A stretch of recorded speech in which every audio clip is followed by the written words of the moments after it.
주님께서 인도하신 자리가 아무리 험할지라도 마침내 승리하게 하여 주실 주님의 약속을 믿고 모든 순간에 주님께서 인도하시는 그 길로 힘차게 나아가는 여러분 믿음의 여정들이 되시기를 주님의 이름으로 축원합니다. 사람들은 추억을 먹고 산다고 말합니다. 지나간 일들을 돌이켜보면은 그 당시에 느꼈던 것보다 훨씬 좋았던 것처럼 그렇게 생각이 듭니다. 옛날에 쌀이 없어서 꽁보리밥을 먹었던 그런 일들도 추억 속에서는 그저 그리운 일이 됩니다. 지난날의 기억이 우리에게 소중한 이유는 오늘 우리가 살아가는 이 시간이 참 소중하다는 것을 깨닫게 해주고 또 그 과거의 어려운 시간들을 이겨낸 자기 자신에 대한 자존감도 세워주기 때문입니다. 어떤 일이 우리의 뇌리 속에 꼭 박혀서 거듭거듭 우리 머릿속에 떠오르게 되는 것은 그만큼 그 일이 자기 삶에 강한 영향을 미쳤기 때문입니다. 하지만 우리가 가지고 있는 이 기억들이 다 좋은 추억들만 있는 것은 아닙니다. 떠올리기 부끄러운 일들, 또 나를 몹시 가슴 아프게 했던 그런 일들도 있습니다. 심지어 그때의 일들이 지금까지 영향을 미쳐서 이제는 사람을 만나기가 매우 불편해지게 만든다든지 피해의식에 사로잡히게 만드는 그런 일들도 있습니다. 이런 일들은 참 빨리 잊어버리고 싶은데 그러려면 그럴수록 더 잊혀지지가 않습니다. 이렇게 과거에 발목 잡혀서 지금 살아가는 이 삶의 동력을 잃어버리는 그런 사람들도 참 많이 있습니다. 또 반대로 과거의 영광에서 헤어나오지 못하는 그런 사람들도 있습니다.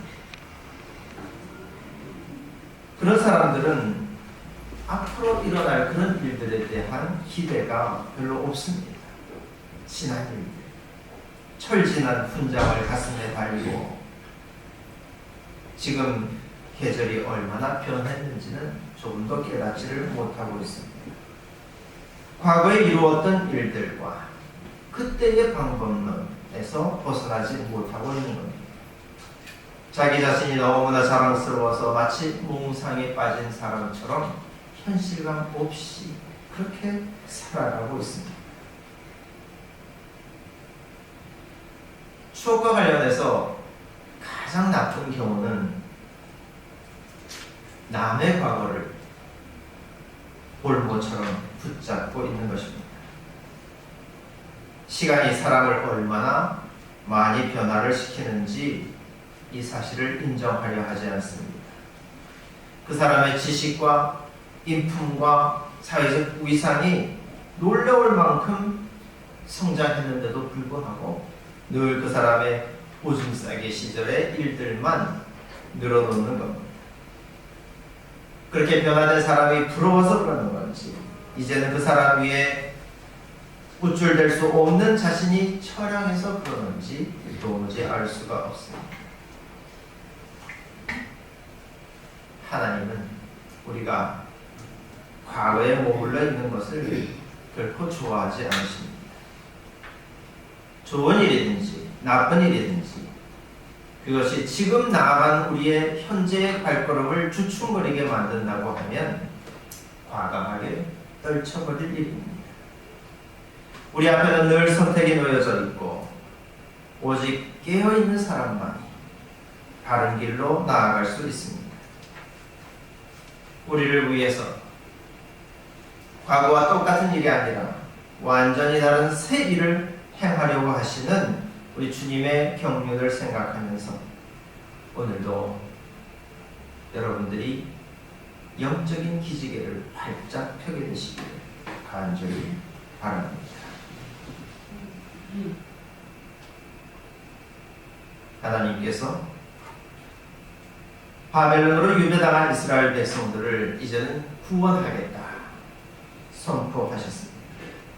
내가 바다 가운데에 길을 내고 거센 물결 위에 통로를 냈다 하시면서 과거의 애굽에서부터 구출해내셨던 것처럼 이제는 바벨론으로 군대를 보내서 이스라엘을 구해내겠다 말씀하셨습니다. 그러면서 하나님께서는 너희는 지나간 일을 기억하려고 하지 말고 또 옛 일을 생각하지 말아라 하셨습니다.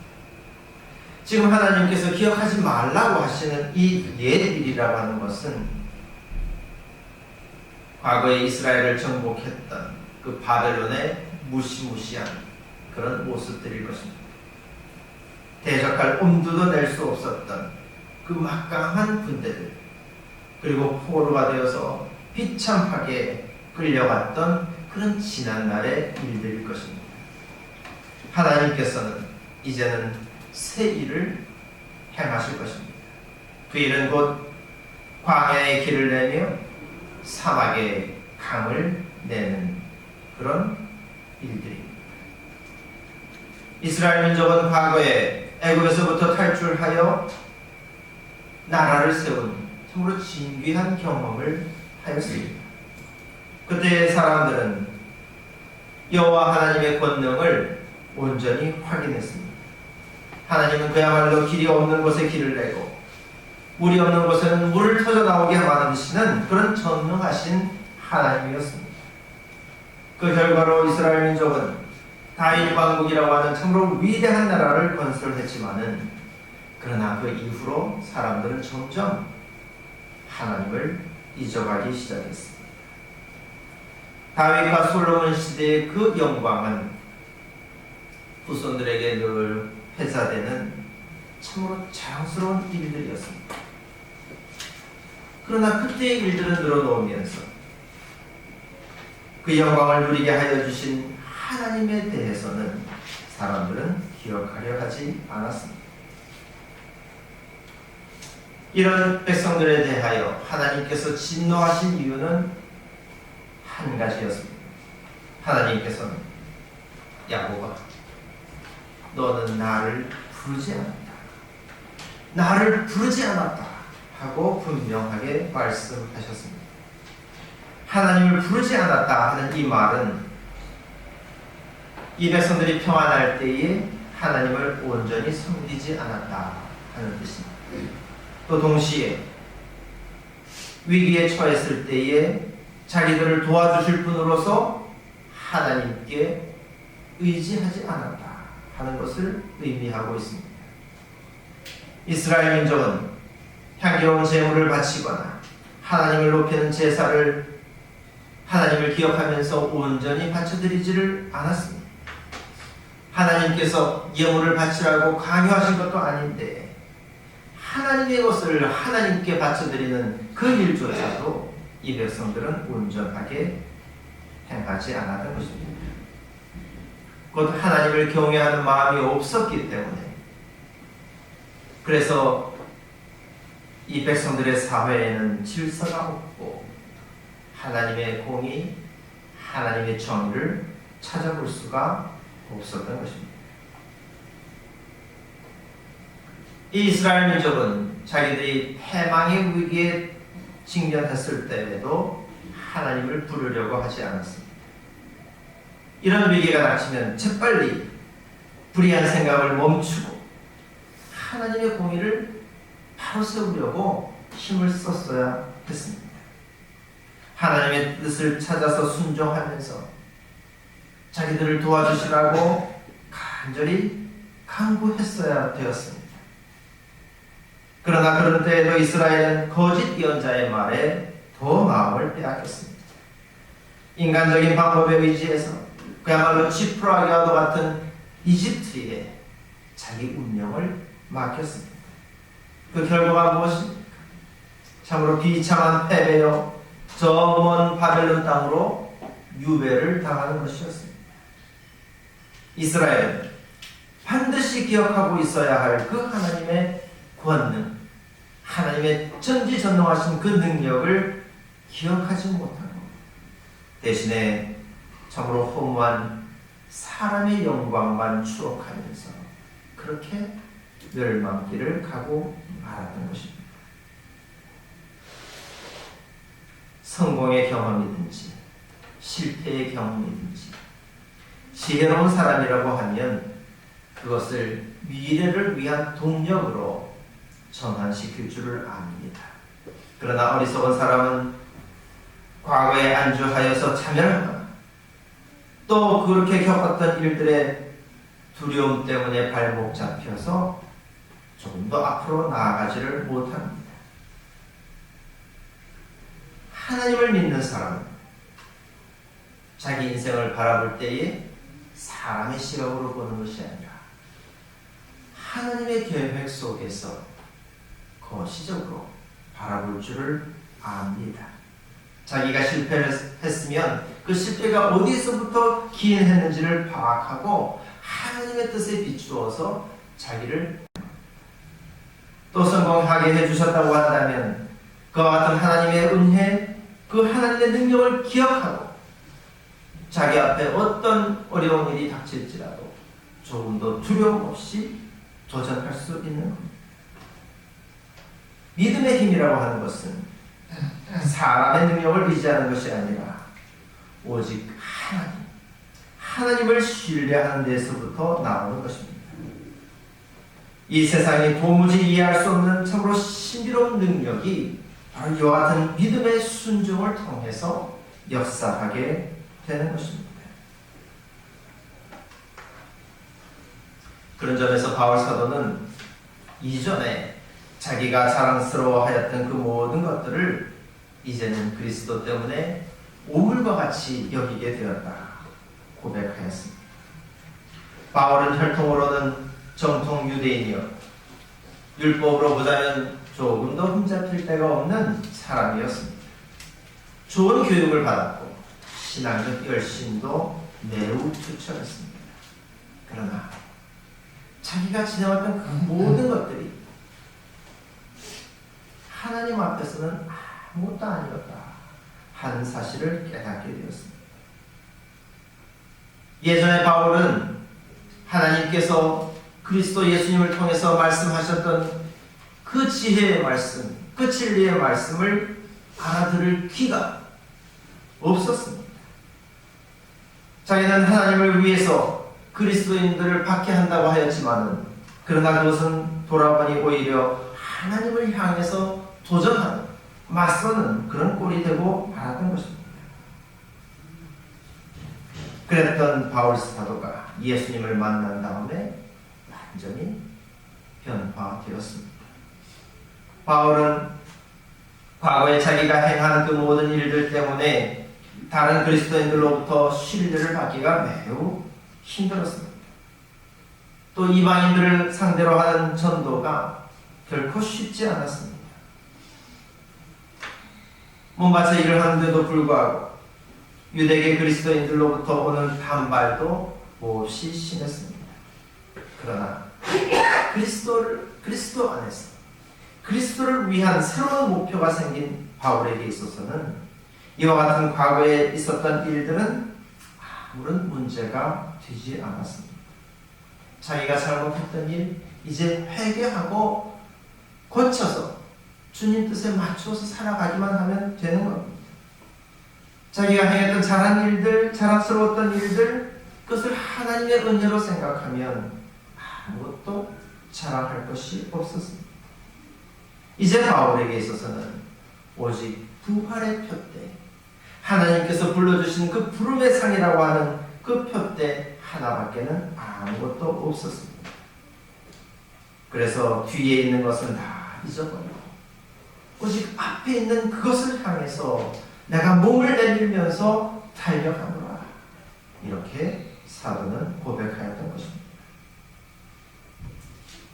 이처럼 우리가 옛 일에 사로잡히지 말아야 하는 것은 하나님께서 이제 우리 앞에 그야말로 새로운 일들을 행하실 것이기 때문입니다.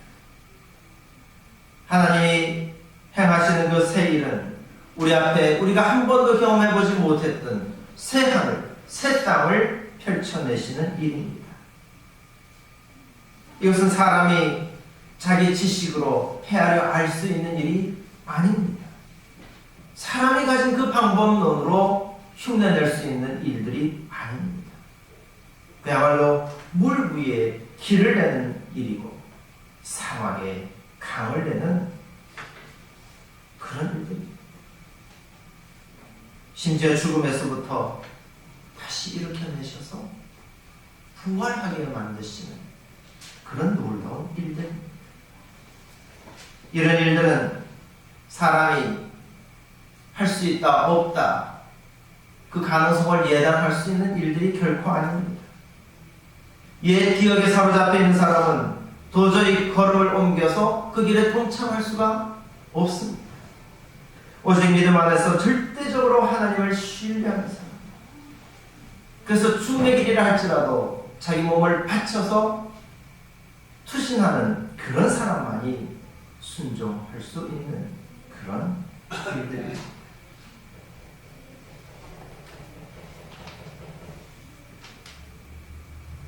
예수님의 발에 향유를 붓고 자기 머리카락으로 예수님의 발을 닦았던 마리아는 예수님께서 행하실 새 일이라고 하는 것에 대해서 마음 깊이 동의하고 동참하였던 사람. 예수님 곁에서 말씀 듣기를 즐거워했던 그 마리아는 앞으로 예수님이 어떤 일을 행하실까? 예수님이 행하실 그 새 일에 대한 어떤 통찰이 있었던 것 같습니다. 6월절 엿새 전에 예수님께서 자기 집에 오셨을 때에 마리아는 예수님을 맞아서 예수님의 발에 값비싼 향유를 부어드렸습니다. 너무나 값비싼 향유를 발에 부었기 때문에 예수님의 제자들조차도 그 일은 돈을 허비하는 일이다 이렇게 생각할 정도였습니다.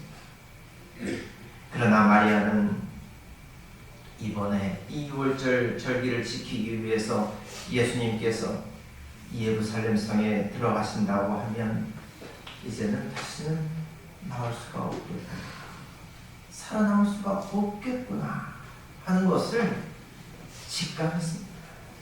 그래서 마리아는 마치 시신의 향유를 붓고 그 매장을 준비하는 것처럼 지금 살아계신 예수님의 발에 향유를 부어드린 것입니다. 예수님께서 가실 그 죽음의 길을 막아서는 것이 아니라 같은 마음으로 그 길을 예비하였던 것입니다. 아직 마리아는 하나님께서 이 예수님을 통해서 어떠한 놀라운 새 일을 행하실지 구체적으로 알지는 못하였습니다. 자기가 사랑하는 사람이 고난을 겪고 그래서 마침내 죽임을 당할 것이라는 사실을 뻔히 알면서도 그 길을 지지한다고 하는 것, 참 아무나 할 수 있는 그런 일이 아니었을 것입니다. 그러나 마리아는 하나님의 권능을 절대적으로 신뢰하고 하나님께서 이 예수님을 통해서 이루실 그 새 일에 대하여 마음을 같이 하였습니다. 그래서 자기 생각을 완전히 버리고 자기가 할 수 있는 최선의 방법으로 그 주님의 길을 예비하였던 겁니다.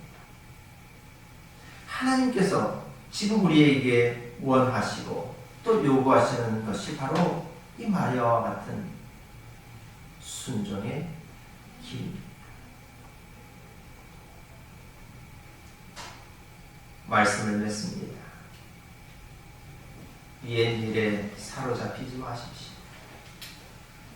지나간 일들을 자꾸만 떠올리지 마십시오. 내가 경험해 봤기 때문에, 내가 내 두 눈으로 똑똑히 봤기 때문에, 그래서 그것만이 진리다 라고 확신하지 마십시오. 하나님은 이제 완전히 새로운 일을 행하려고 하십니다. 다른 사람들을 통해서뿐만 아니라 바로 지금 여러분들을 통해서 하나님께서는 일하고자 하십니다. 여러분들을 변화시키고 성장하게 하여 주실 것입니다. 죽음과도 같은 자리에서부터 일으켜 주셔서 영광스럽게 해 주실 것입니다. 그것은 우리가 어떤 자격이 있다거나 어떤 능력이 있기 때문에 그래서 하나님께서 행하시려는 일이 아닙니다. 하나님께서는 그와 같은 일들을 통해서 하나님 자신의 권능과 하나님의 자비로우심을 우리에게 뚜렷하게 보여주려고 그렇게 준비하고 계시는 것입니다. 하나님께서 말씀하시기를 내가 너를 용서한 것은 너 때문이 아니다.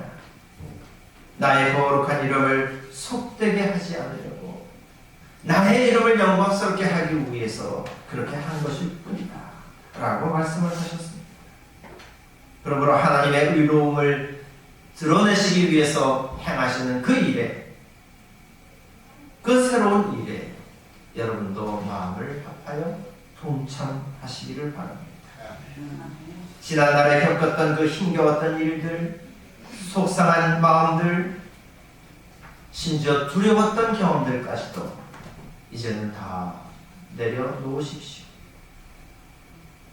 잠시 나에게 만족을 주었던 일들, 그래서 못내 자랑스러웠던 그런 경험들도 이제는 잊어버리십시오. 새로운 마음, 주님께서 행하실 그 새 일에 동참하십시오. 물 위에 길을 내는 참 신비로운 역사를 여러분도 주님과 함께 꿈꾸시기를 바랍니다. 십자가 위에서 부활의 영광을 맛보게 하시는 그와 같은 하나님의 거룩하신 이름을 부르면서 순종하면서 하나님께서 이루시는 새 나라를 향하여, 새 하늘 새 땅을 향하여 끝까지 믿음으로 달려나아가는 그런 여러분들의 삶이 되시기를 간절히 축원합니다. 기도하겠습니다.